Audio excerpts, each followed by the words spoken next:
My name is Marshall Teller. I knew my new hometown was going to be different from where I grew up in New Jersey, but this is ridiculous. Nobody believes me, but Eerie, Indiana is the center of weirdness for the entire planet.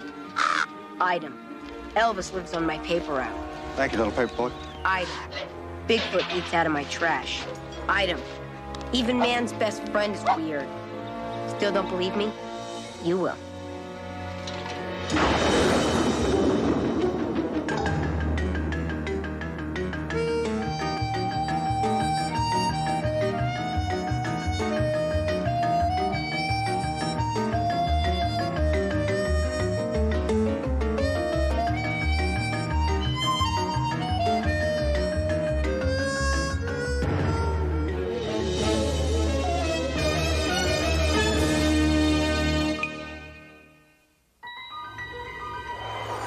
It's easy to believe almost anything when you consider just how big the universe is. It's even easier to believe the unbelievable here in my little corner of the universe. That's why when Professor Nigel Zircon rolled into town with his traveling museum of the parabelievable, Simon and I were the first in line. There's room for everybody. Step right up. Step right up. Hey, no cuts! Oh, I'm Step sorry, for kids. those with Official high business. blood pressure. What a jerk. Boys, show the mayor some respect. Existing Oh, thanks, Eddie. heart condition. Step right up. Step right up. I was born for this. Simon and I had come to the right place, all right. Professor Zircon was a scientist, explorer, and the world's foremost expert on weirdness. Something Simon and I know more than a little about. It's unusual. It's neat.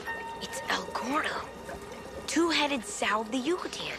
This is much better than our mouse in the pop bottle. Discovered in 1932, El Gordo ate enough food each day to feed all the first graders in Normal, Illinois for 1 week. Unbelievable. I'll say. I just love science. Son, it isn't exactly science. Call it whatever you want. It's generating hubbub inside Eerie city limits without a permit. Incredible definition. Check it out. You can see every detail. How's he do it? Ours always comes out blurry. That's why he's the best. It's nice to meet someone so young who can appreciate good evidence. Allow me to introduce myself. I'm Professor Nigel Zircon. We know. I'm Marshall Teller. This is Simon Holmes. Can I have your autograph? So, you boys are interested in the parabelievable? Excuse me. Excuse me. I'd like a word with you, Mr. Professor. All in good time, Mr. Mayor. I have an important announcement to make. Ahem.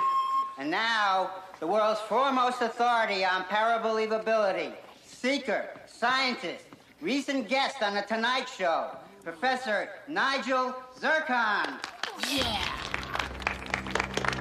Citizens of Eerie, Mr. Mayor, let me congratulate all of you for showing the courage to seek out the mysteries of the world by visiting my humble museum. If we open our minds, there's much to be seen and much more to be believed. In my unending search for the truth, I have discovered an object about to enter the Earth's orbit. Now, my colleagues at NASA have assured me that this object is neither American or Russian in its origin. Therefore, this leaves only one possibility. Extraterrestrial. Exactly! Its purpose and its origin are a mystery, but I have no doubt as to its destination.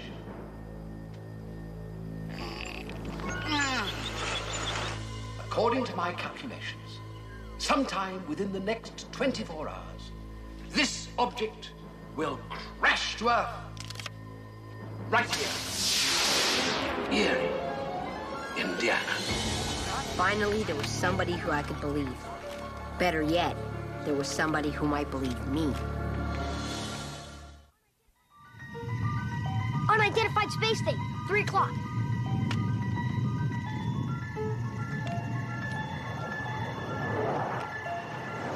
Airplane. What if he thinks we're just a couple of kids? We are a couple of kids. But once the professor sees the quality of our work, he can't say no. Right. We gotta act like pros. Pros. Got it. But you better do all the talking. This should do all the talking for us. Bigfoot. Professor Zircon wrote 2 books on the subject. Print taken March 8th, 1991. Mr. and Mrs. Walter Funk's backyard. Finally, somebody will know what we're talking about. Professor Zircon is the kind of guy who can help us blow the lid off Eerie. I wasn't so sure if a scholar and scientist like the professor would have time to see us. But we had to try. We had to try because for the first time since moving to Eerie, there was somebody who would understand that Eerie is not a normal place. Simon! Careful.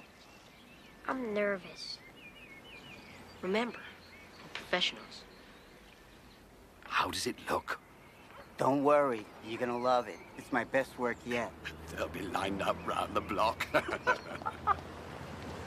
have a look. Excuse me, Professor Zircon. Beat it. And don't screw up again. Gentlemen, how good of you to drop by. Well, I know we look like just a couple of kids, but we have some important things to talk to you about. Got a minute? Who could have believed that he could be so nice? The man who had tracked the abominable snowman into bed, dined with pygmies, and pickled El Gordo. The Professor Zircon treated Simon and me like kings. Therefore, it is our belief that Eerie is the center of weirdness for the entire planet. As you gentlemen know, what you need is proof, proof, and more proof. I was hoping you would say that.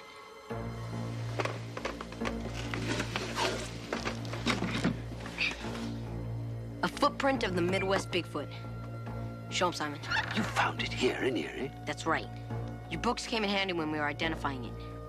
It's a left bipod with the opposable thumb. It's a box of dirt clods. It's broken. But it was just like you described it in your book.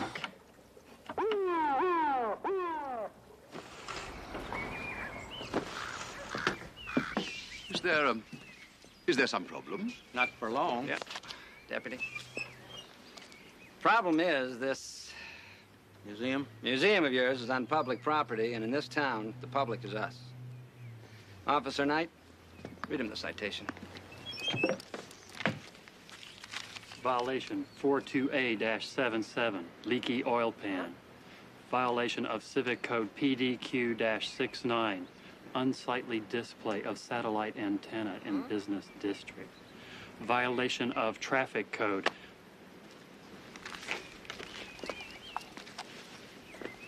This could go on forever. Let's cut to the chase. We don't like outsiders here, especially the kind that go around making predictions about UFOs without a permit. Let me tell you something about Eerie, Mr. Professor. You know, people from these parts like to breathe through their mouth. They just do, understand? No, let me handle this. See, the point is, Eerie is an all-American normal town, and we aim to keep it that way. An emergency meeting of the Eerie Chamber of Commerce decided that you better get your, what do you call it? My museum? Yeah, whatever. Get it out of here. If this thing isn't off public property by sundown, We'll track you down and write you up.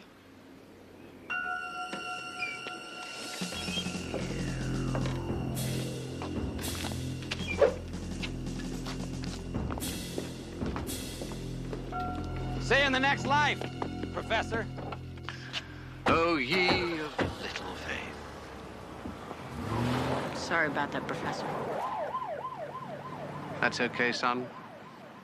It's a small world filled with little minds, but I'm used to it. I'd love to talk further with you boys, but I must be moving on. You're leaving? You heard the man. Wait a minute. I know where you can park. Oh, I'm sure my husband won't mind your museum parked in our driveway. It's a beautiful, vehicle. Oh, really, this isn't necessary. I'm sure Edgar will be home any minute. Haven't been identified yet, sir. Very well. You are a hero, Professor Zircon. Oh, no, Mrs. Teller. I'm a businessman, a scientist, but not a hero. As far as those two boys are concerned, you and a wrestler named Algernon the Invincible are it. Oh, well, Marshall is a fine young man. You and Mr. Teller are doing a first-rate job. You two are going to have a lot to talk about. He's a scientist, too. Oh, really? What the heck? What the heck is that rolling museum of the ridiculous doing in my driveway? Professor Zircon. Hi. Hello. I'm gonna eat outside.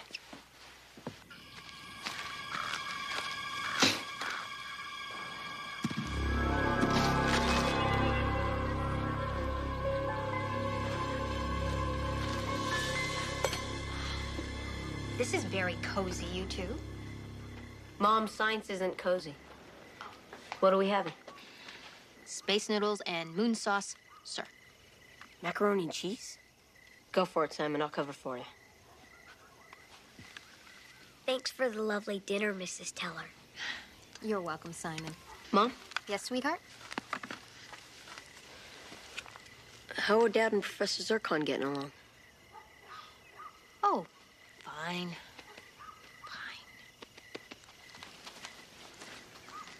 Project Research. Yes, that's right.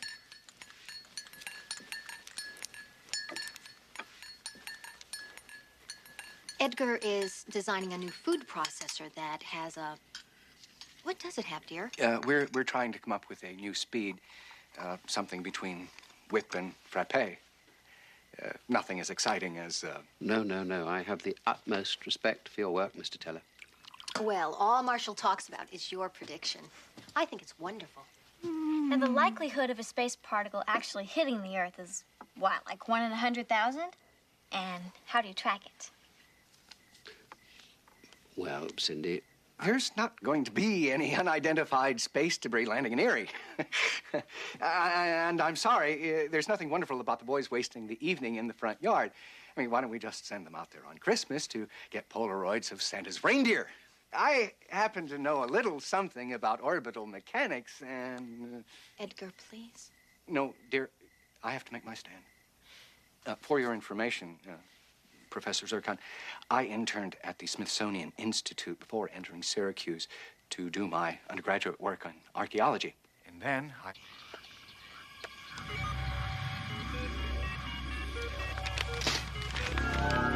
Who's out there? Professor?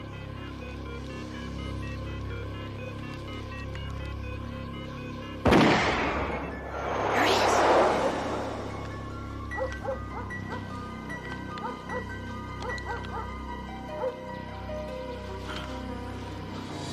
Professor?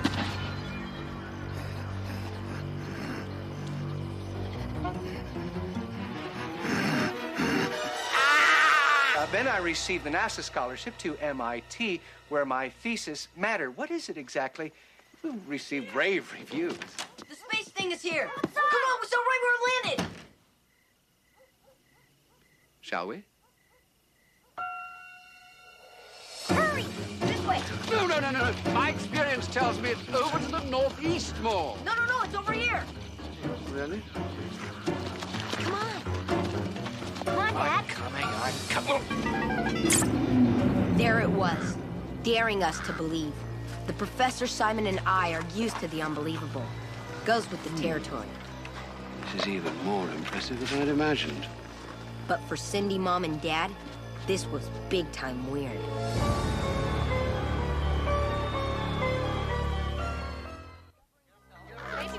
Discovering the unidentified space object was the biggest thing that ever happened to Eerie. Suddenly, the whole town was daring to believe. Everybody was getting their 15 seconds of fame. And I mean everybody. Now, it's too early to say, of course, but this may change the way we look at the past, present, and future. This is only scratching the surface.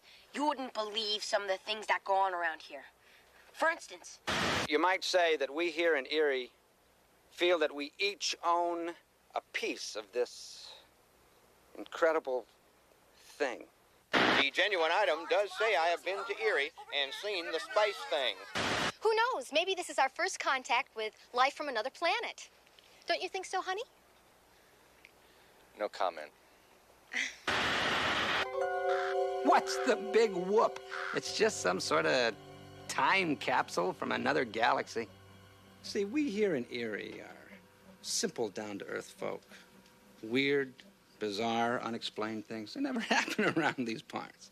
Now, given that fact, I think that our last offer is more than generous. Well, I'm very flattered by your generous offer, but of course, this object isn't for sale at any price.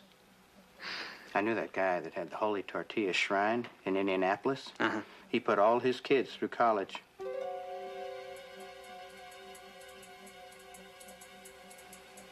Let us talk among ourselves. Maybe we can improve our offer. When's lunch?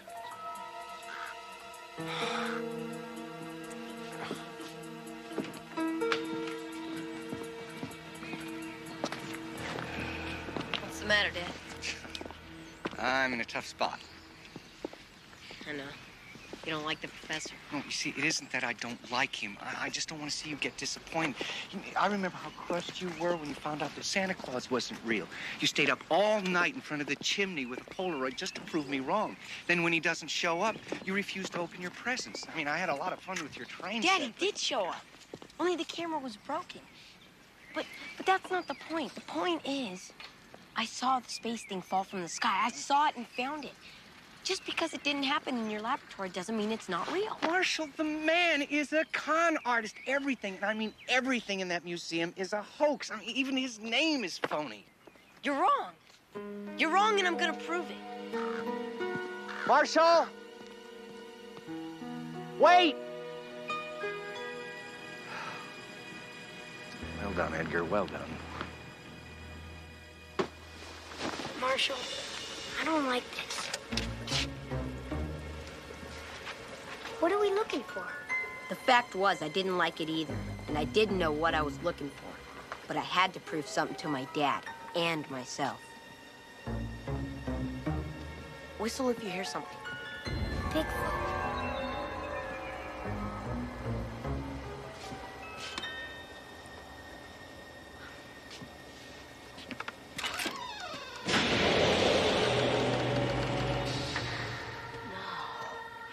What is it?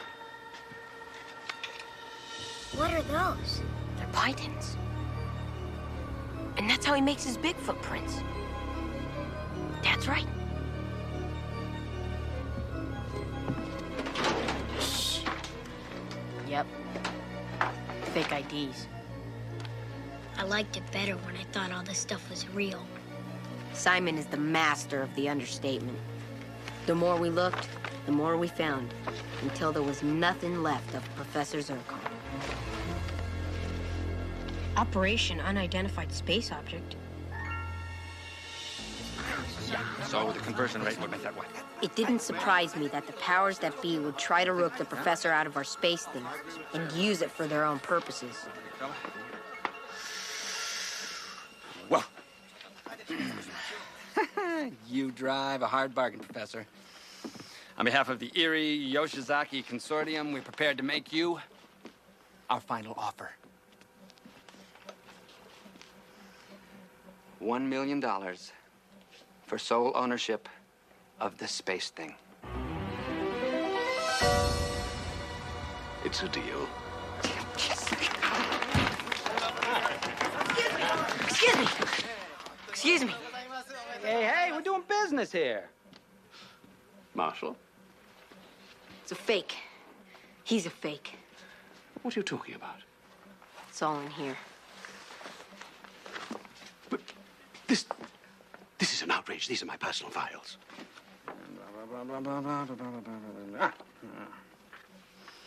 Operation Space Object will work best if we find a small, isolated town with an ineffective government and an overbearing, money-grabbing mayor.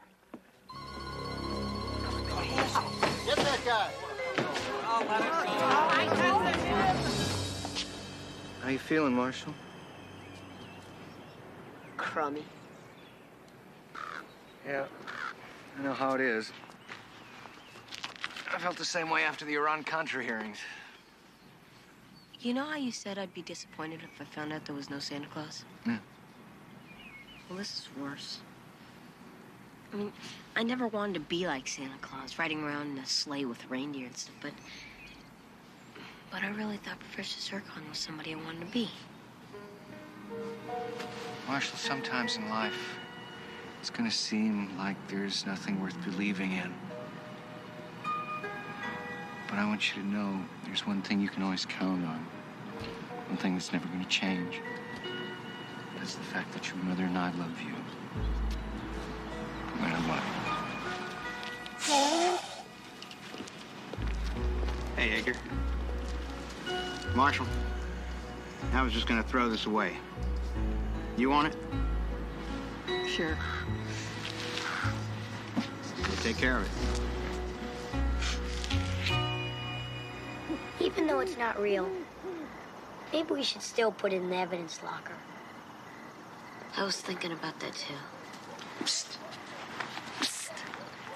What are you doing here? You're a good kid, and you deserve an explanation. Well, I could complain about my truck payments and my alimony payments, but the fact is that I was going for one big score so that I could retire. I'm tired of being the amazing Professor Zircon. I just want to be plain old Phil Zirconowitz. But people look up to you. They think all that stuff is true. People believe what they want to believe. You know, there's no such thing as UFOs or Bigfoot. There most certainly is. Oh, this is Claude. There's something the matter with him. Hi. What's that thing?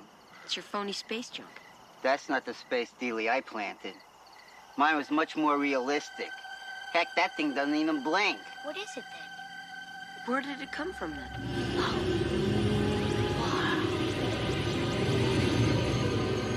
My, there's got to be a logical explanation for all of this.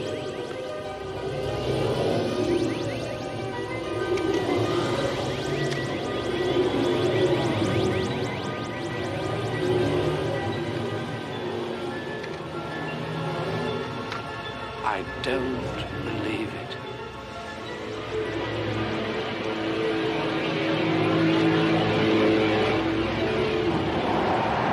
Real UFO. It kind of looks like a white dot on a black background. Well, at least it's proof. Our picture looked like every other crummy picture I'd ever seen of a UFO. It could be almost anything, but for Simon and me, it represented something very important. It allowed us to believe in the unbelievable again.